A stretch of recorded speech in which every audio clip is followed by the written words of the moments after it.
Азамат отбасындағы 6 баланың екіншісі. Ол жылдары әр балаға жеке-жеке той жасамайтын.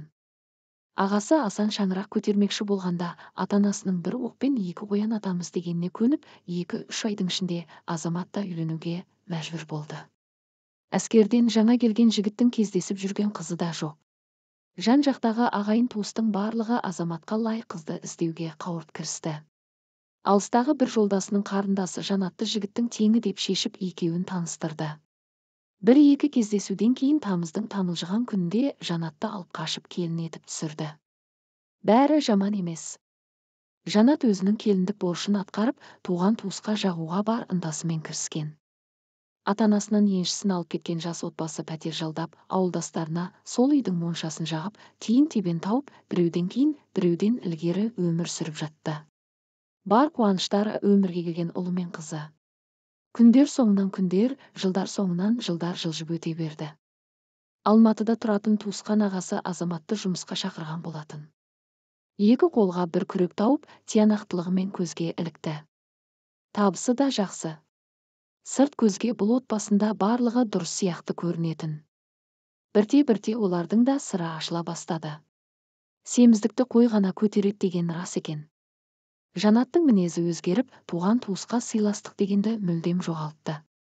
Оның бар ойы жастық шақта иелік ете алмаған махаббатты аңсау еді. Еңбекқор әйел болғанымен үйде олпы-солпы болып, өзіне күтім жасауды білмейтін. Еркек жанарымен сүймеуші ме еді. Уақыт өте Азаматтың көзі қасындағы қыз қырқынға түсе бастады. Күйеуінің жүрісін байқаса да, іштей тынып жүре берді, отбасындағы қарым-қатынас шытынады. Көңілі түзге кеткен Азамат әйеліне жирене қарап, тырнақ астынан кір іздей берді.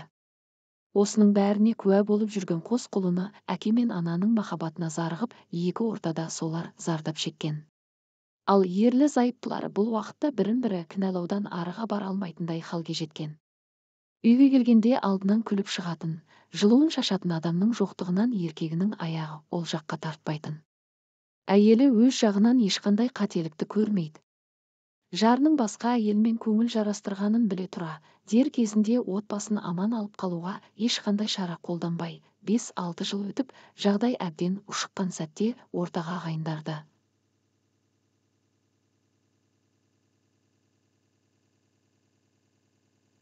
Балаларын салды. Не керек, ағайын мен балалардың еш көмегі тимеді.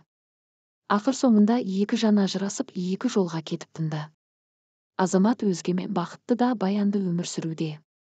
Көлік, пәтер, дүние жинағандарымен қоймай, тағы бір сәбидің әкесі атанды. Жанат өзінің қателіктерін енді түсіне бастағандай. Күйеуінің көңілін тауып күліп қарсы алып, асты үстіне түсу керектігін тым кеш түсінді. Махаббатсыз әлем қаңыраған үй сияқты. Онсыз тұтанған от лаулап емес, бықсып ұзақ жанады.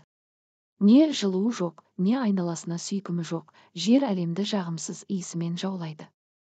Асығыстықпен үйленуге мәжбүр болған екеудің тағдыры да жалынсыз от еді.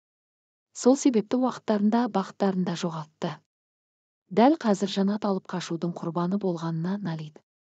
Егер сүйгеніме қосылсам, бар қателігіне көз жұма қарар ма едім деген ойда мазалайды. Азаматқа қояр міні де жоқ сияқты. Себебі ол да сүймеген жанға қосылып, өз өмірін бүлікке салған мыңдаған қазақ жігіттерінің бірі болды. Жанаттың өз өмірін еш бүкпесіз жариялаудағы мақсаты да біреу, ол артындағы сіңілілеріне алып қашудың құрбаны болып, барлығына көніп, өз өмірлеріне балта шаппауды ғана тілейді.